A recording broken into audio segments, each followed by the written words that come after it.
Alright y'all, so The Martian stars Matt Damon, Jeff Daniels, Chiwetel Ejiofor, and it was directed by Michael Caine.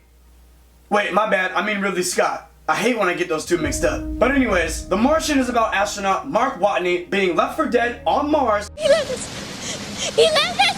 by his research team when they get hit by a crazy, intense storm. The thing about it is, he ain't dead. I'm alive! I'm alive! Now we gotta see him get back in contact with them so they can swing back around, pick him up, and take him home. Now I'm gonna be real. Some of Ridley Scott's most recent films haven't really hit with me, but I will say that he's coming in hot with The Martian. The visuals were simple, but they looked good. I thought the pacing was really well done. There was no times in the movie where I thought it dragged on or was rushed. Now I actually like the way that this movie handled exposition. I've said it before that sometimes movies can have expositional scenes that are just clunky, annoying, and they just seem like they're only there to tell us what's going on.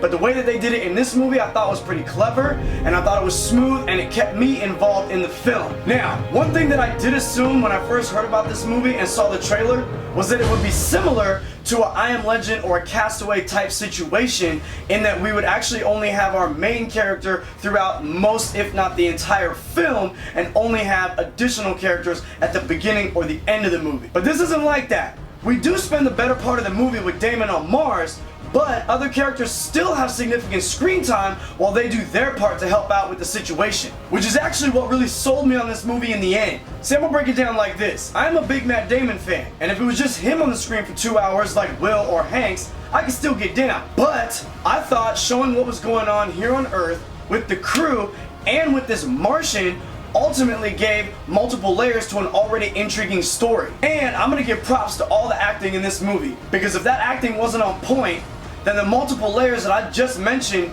wouldn't have worked in this film. I'm saying if the crew was whack and they didn't have good chemistry together, then that would have taken you out of the movie during their scene. And I'm also saying that if those cats in Texas didn't have the personality, the drive, the swag, or at least be able to sell you on the stress that they were going through during that situation, that would have taken you out of the movie as well. And of course it really goes without saying that if Matt didn't do his job holding up his end of the bargain, making sure that he can convey his feelings and emotions just with facial expressions or typing letters back to NASA, you wouldn't have bought into him being the only person trapped on a desolate wasteland of a planet. Now with all that said, I really enjoyed The Martian. I think it's well worth a trip to the cinema. I'm gonna give it a 4.5 out of 5. Other than that, you know the deal. Like, subscribe, I'm out.